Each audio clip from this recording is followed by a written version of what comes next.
Bismillah. Assalamualaikum warahmatullahi wabarakatuh. Nama saya Rini Melda. Di sini saya akan menjelaskan terkait dengan contoh kasus pelanggaran etika bisnis yang terkait dengan keuangan. Jadi sebelum pada tahap pembahasan kasus, di sini kita akan membahas beberapa hal terlebih dahulu, yaitu yang pertama terkait dengan etika dalam berbisnis, kedua etika bisnis dalam perspektif Islam, ketiga manfaat penerapan etika bisnis, keempat tujuan penerapan etika bisnis, kelima prinsip etika bisnis, keenam praktik bisnis yang diperbolehkan dan dilarang di dalam Islam, dan yang terakhir baru kita akan melanjutkan ke pembahasan tentang kasus pelanggaran etika bisnis terkait dengan keuangan. Etika dalam berbisnis, prinsip-prinsip dan pentingnya dunia bisnis. Etika dalam berbisnis adalah sebuah konsep yang sangat penting untuk diterapkan oleh setiap individu ataupun perusahaan dalam menjalankan bisnis. Etika dalam berbisnis adalah sebuah nilai-nilai moral yang harus dipegang teguh dalam menjalankan bisnis, seperti kejujuran, integritas, dan tanggung jawab sosial. Dengan menerapkan prinsip-prinsip etika dalam berbisnis, perusahaan dan individu dapat membangun hubungan yang baik dengan pelanggan, karyawan, dan masyarakat sekitar, serta meningkatkan reputasi perusahaan. Etika bisnis yang baik juga dapat membantu perusahaan untuk mencapai tujuan jangka panjang yang berkelanjutan dan memperkuat posisi perusahaan di pasar. Etika bisnis dalam perspektif Islam. Dalam Islam, berbisnis juga diatur dalam etika bisnis Islam. Mengingat agama Islam bukan hanya sebuah agama yang dianut oleh manusia, tetapi juga bisa menjadi pedoman hidup bagi para manusia yang menganutnya. Termasuk di dalam etika bisnis Islam, setiap aspek sudah diatur menurut hukum Islam yang berlaku. Etika bisnis Islam adalah etika terapan yang merupakan aplikasi pemahaman kita tentang apa yang baik dan apa yang benar untuk beragam institusi, teknologi, transaksi, aktivitas, dan usaha yang selanjutnya disebut sebagai bisnis. Pembahasan mengenai etika bisnis Islam ini harus dilengkapi dengan kerangka dan juga implikasinya terhadap dunia bisnis.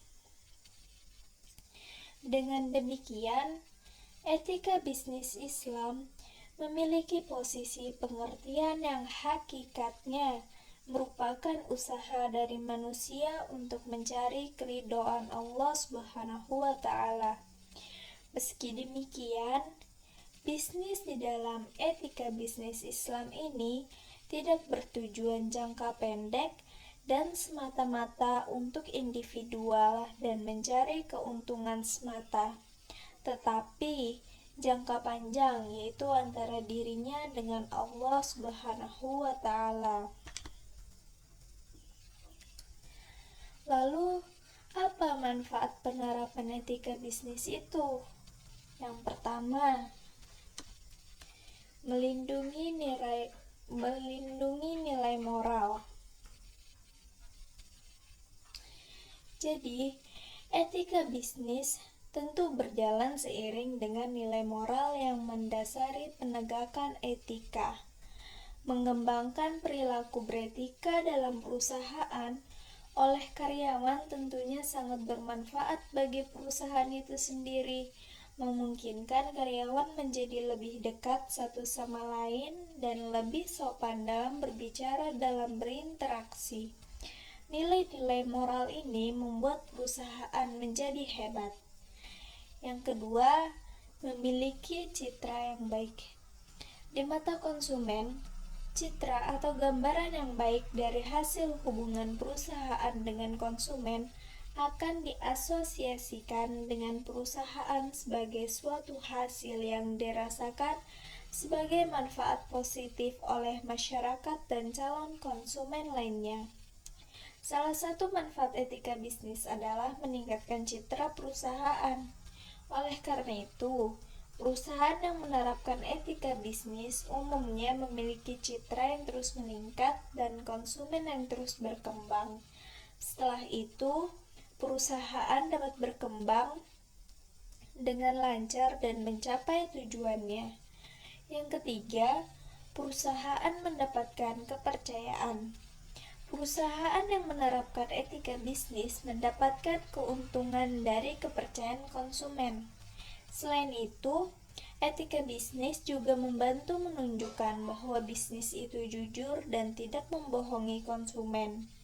Ini juga menambah kredibilitas karena perusahaan dianggap sangat loyal terhadap operasi bisnisnya.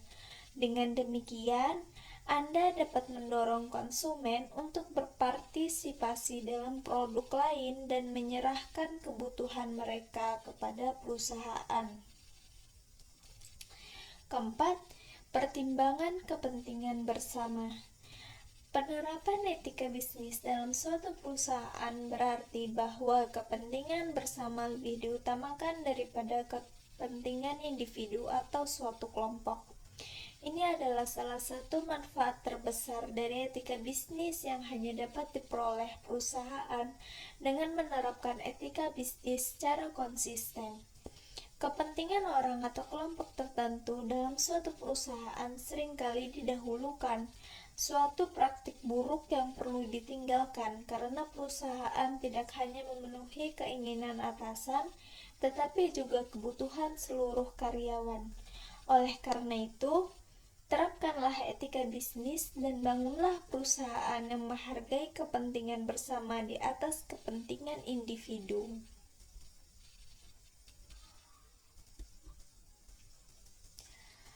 Lalu, apa tujuan penerapan etika bisnis? Yang pertama, meningkatkan kesadaran moral bagi para karyawan dan menerapkannya sebagai nilai serta sikap dalam keseharian. Dengan begini, perselisihan antar karyawan pun dapat dihindari. Kedua, menerapkan batasan bagi para pelaku bisnis untuk menghindari kecurangan dan perilaku tidak baik. Ketiga, meningkatkan relasi yang baik dengan para stakeholder. Dan yang terakhir, menciptakan sebuah ekosistem bisnis yang adil dan sesuai hukum. Selanjutnya, prinsip etika bisnis di sini terbagi menjadi 6 macam. Yang pertama adalah kejujuran. Prinsip ini menjadi dasar penting yang perlu dipatuhi seluruh perusahaan, baik modern maupun konvensional. Yang kedua, kesetiaan. Kesetiaan juga merupakan prinsip etika bisnis yang perlu diterapkan segenap karyawan perusahaan, mulai dari atas sampai bawah. Prinsip kesetiaan dalam etika bisnis adalah bahwa seluruh elemen perusahaan harus dapat membedakan urusan profesional dengan pribadi. Dengan diterapkannya prinsip etika bisnis yang satu ini, maka seluruh karyawan diharapkan dapat secara serius dan fokus menjalankan tugasnya. Yang ketiga, otonomi. Prinsip otonomi dalam etika bisnis adalah kemampuan dan sikap pengambilan keputusan yang tepat sebagaimana mestinya. Jadi, seluruh karyawan perusahaan haruslah tegas dan sadar dalam membuat suatu keputusan serta patuh akan nilai-nilai norma masyarakat. Sebab, Keputusan dan tindakan yang tidak sesuai berpotensi akan ditinggalkan pelanggan sehingga perusahaan pun mengalami kerugian. Yang keempat, integritas moral. Menerapkan integritas moral merupakan kewajiban seluruh pihak internal dalam perusahaan demi menjaga nama baik suatu usaha. Sebab integritas moral adalah prinsip etika bisnis yang dapat meningkatkan kredibilitas perusahaan di mata konsumen dan pihak lainnya.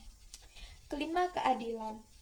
Prinsip keadilan dalam etika bisnis adalah hak untuk diperlakukan sama dan setara sesuai dengan aturan yang berlaku.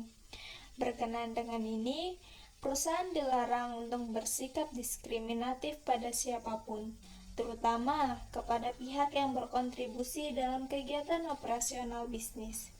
Apabila prinsip keadilan dapat dijalankan dengan baik, maka hal ini bisa mendorong seluruh pihak untuk bekerja lebih keras demi kemajuan perusahaan. Lalu yang keenam, saling menguntungkan. Prinsip saling menguntungkan dalam etika bisnis merujuk pada perlunya kebermanfaatan dan keuntungan untuk seluruh pihak atas segala tindakan yang dilakukan perusahaan.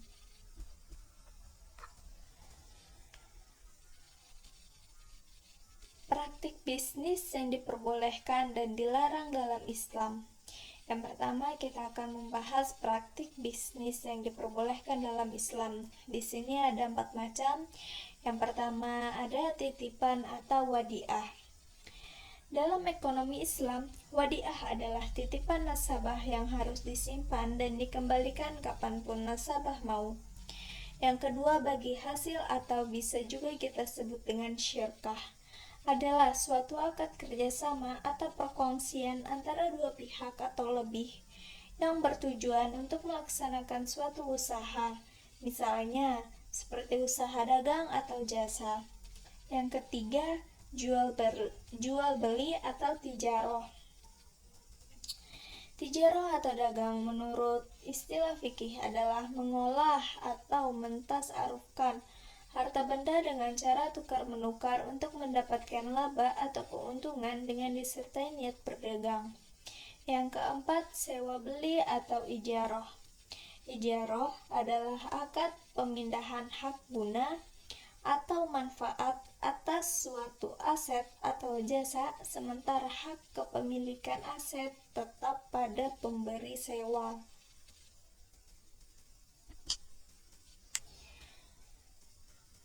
Sedangkan praktek bisnis yang dilarang dalam Islam di sini ada beberapa macam. Yang pertama adalah menjual barang haram. Di sini bisa kita contohkan seperti narkoba, itu jelas-jelas dilarang karena barang tersebut jelas selain haram untuk dijual, haram pula untuk dikonsumsi. Yang kedua adalah Goror adalah proses jual beli yang tidak memiliki kepastian sifat, bentuk, atau harga yang jelas. Yang ketiga, al-maisir. Jadi al-maisir ini adalah segala permainan yang mana di dalamnya mengandung pertaruhan. Ini bisa kita contohkan seperti judi. Lalu mengurangi timbangan. Selanjutnya mengandung riba. Riba itu bisa juga kita artikan sebagai tambahan, atau riba adalah tambahan yang disyaratkan dan diterima pemberi pinjaman sebagai imbalan dari peminjam utang. Lalu ada ihtikar.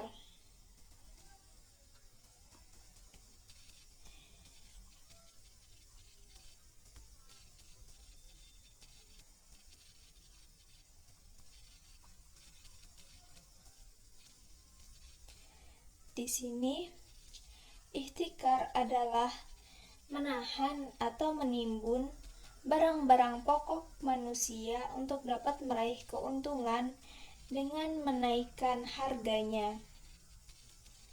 Selanjutnya adalah monopoli. Jadi, praktik monopoli adalah pemusatan kekuatan ekonomi oleh satu pelaku usaha atau satu kelompok pelaku usaha dan mengakibatkan persaingan tidak sehat serta merugikan masyarakat yang mengakibatkan persaingan tidak sehat dan merugikan masyarakat. Lalu ada bai' najasi. Bai' najasi adalah rekayasa pasar dalam demand, yaitu apabila seseorang konsumen atau pembeli menciptakan permintaan palsu terhadap suatu produk sehingga harga jual produk itu akan naik.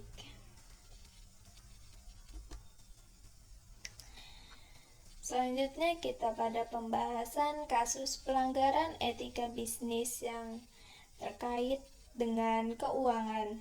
Di sini ada 3 kasus. Yang pertama adalah kasus PT Jiwasraya yang sumber kasusnya dapat dilihat pada link berikut. Yang kedua adalah kasus PT Garuda Indonesia. Yang terakhir adalah kasus PT KAI atau Kereta Api Indonesia. Untuk sumber-sumber kasusnya bisa dilihat pada link yang sudah dicantumkan. Yang pertama pada pembahasan kasus Jiwasraya. Sebelum masuk pada pembahasan kasus, di sini saya akan membahas tentang sejarah singkat dari PT Jiwasraya itu sendiri, yaitu Jiwasraya adalah salah satu asuransi yang kita kenal di Indonesia. Berdiri pada tahun 31 Desember 1859 dengan nama sebelumnya Nederlands Indische Levensverzekering en Lidsvrente Maatschappij alias NILLMIJ.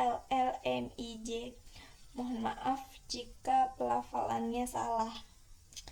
Jiwasraya merupakan perusahaan asuransi jiwa pertama di Indonesia. Perusahaan ini masih menggunakan nama Belanda pada masa kemerdekaan hingga pada akhirnya berubah nama menjadi PT Asuransi Jiwasraya pada tahun 1984. Perkembangan PT Jiwasraya ini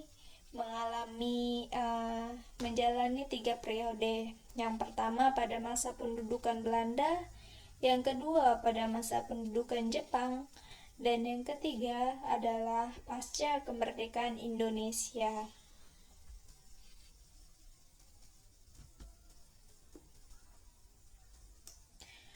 Apa yang terjadi pada PT Jiwasraya itu? Asuransi jiwa tertua di Indonesia itu mengalami tekanan likuiditas sehingga ekuitas perseroan tercatat negatif Rp23,92 triliun pada September tahun 2019. Selain itu, Jiwasraya membutuhkan uang sebesar Rp32,89 triliun untuk kembali sehat. Pada November 2019, Kementerian BUMN di bawah kepemimpinan Erick Thohir mengaku melaporkan indikasi kecurangan di Jiwasraya ke Kejaksaan Agung. Hal itu dilakukan setelah pemerintah melihat secara rinci laporan keuangan perusahaan yang dinilai tidak transparan. Desember 2019, penyidikan Kejaksaan Agung terhadap kasus dugaan korupsi Jiwasraya menyebut ada pelanggaran prinsip kehati-hatian dalam berinvestasi. Jaksa Agung SD Burhanuddin bahkan mengatakan Jiwasraya banyak menempatkan 95 dana investasi pada aset-aset berisiko. Imbasnya, Komisi Pemberantasan Korupsi turut memantau perkembangan penanganan perkara kasus dugaan korupsi di balik defisit anggaran Jiwasraya.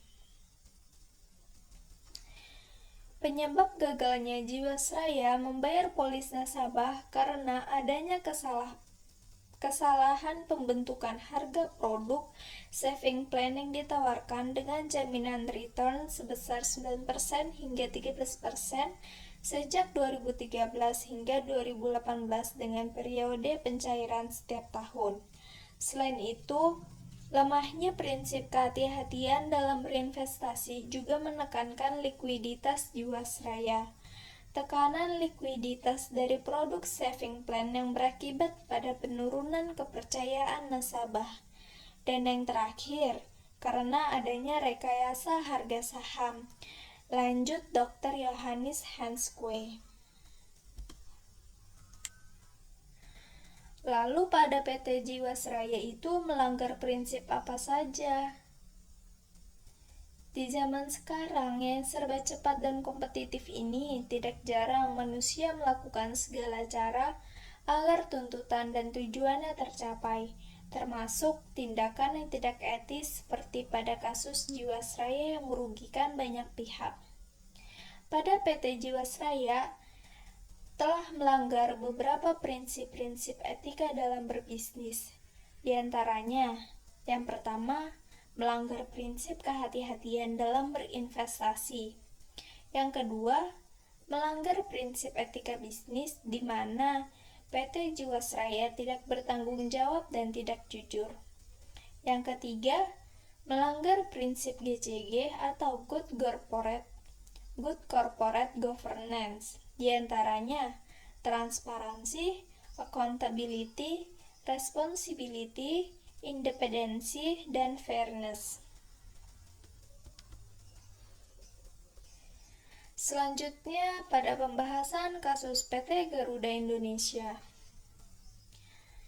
Sejarah singkat dari PT Garuda Indonesia itu merupakan maskapai penerbangan nasional pertama dan terbesar di Indonesia yang memiliki berbagai dinamika yang terjadi di dalamnya sejak berdirinya pada tahun 1949. Garuda Indonesia pada awalnya diberi nama Garuda Indonesian Airways atas keputusan Presiden Soekarno, terus berkembang hingga saat ini dikenal sebagai Garuda Indonesia. Sepanjang tahun 1980-an, Garuda Indonesia telah melakukan revitalisasi dan restrukturisasi berskala besar untuk operasi dan armadanya. Hal tersebut mengakibatkan perusahaan untuk merancang dan mengembangkan program pelatihan bagi karyawannya dengan mendirikan Garuda Indonesia Training Center. Lalu apa yang terjadi pada PT Garuda Indonesia? Pada tanggal 2 April 2019, di mana hasil laporan keuangan PT Garuda Indonesia untuk tahun buku 2018, Garuda Indonesia mencatat laba bersih sebesar 809,85 ribu USD. Sedangkan di tahun sebelumnya, Garuda Indonesia menderita rugi sebesar 216,5 juta.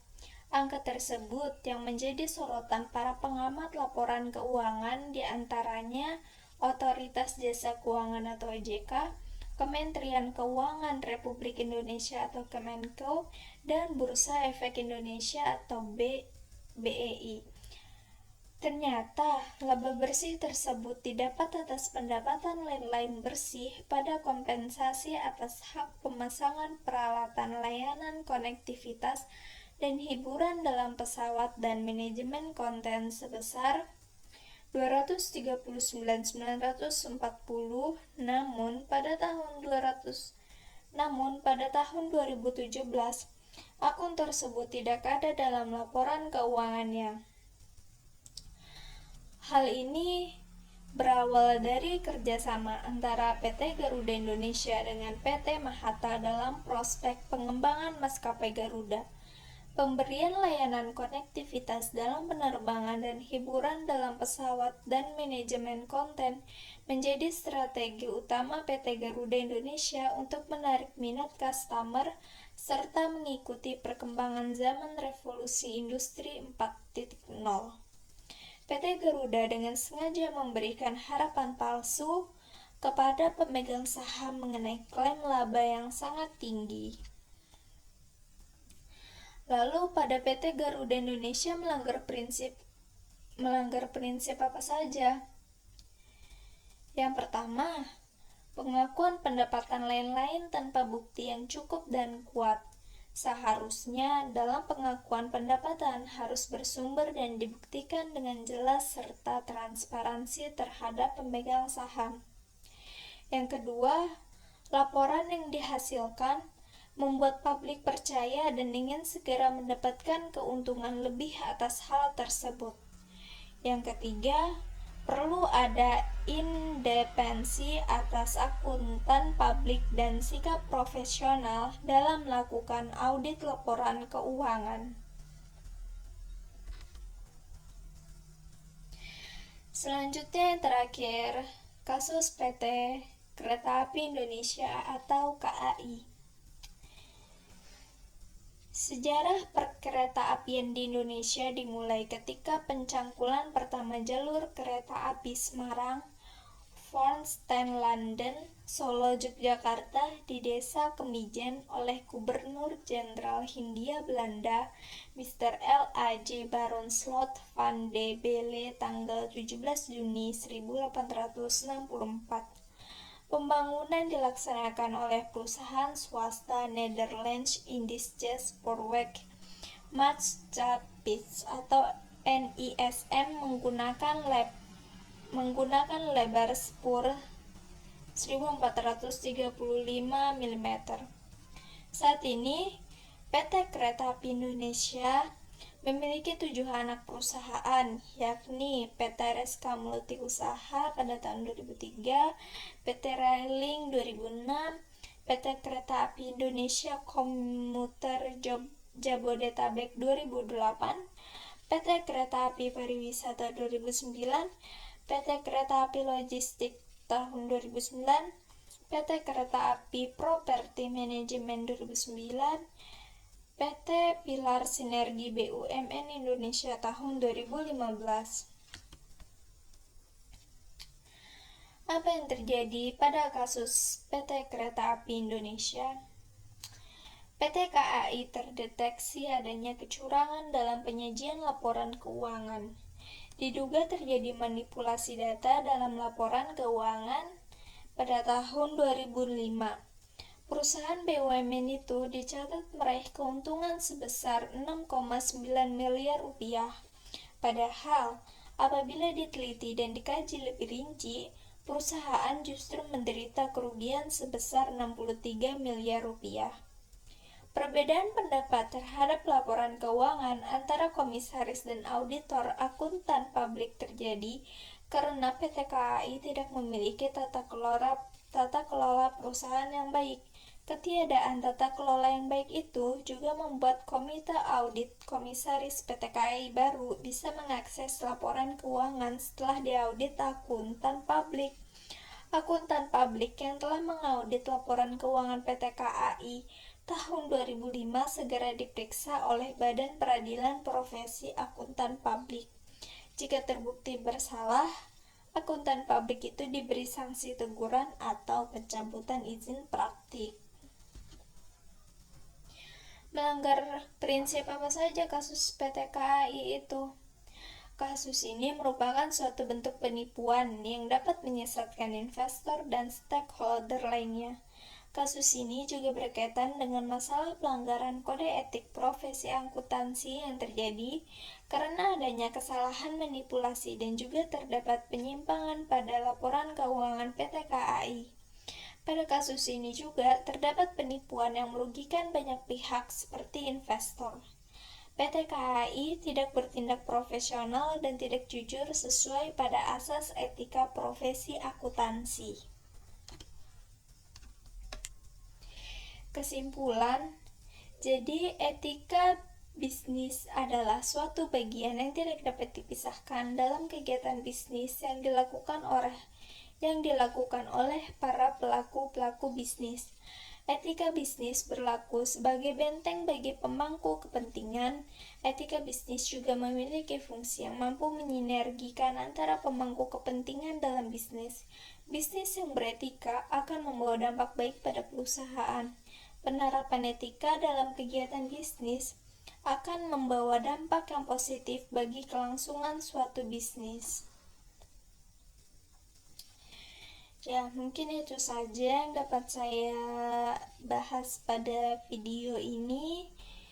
Mohon maaf jika ada kesalahan kata, pelafalan yang terjadi pada video ini. Kurang lebihnya mohon dimaafkan. Sekian dari saya.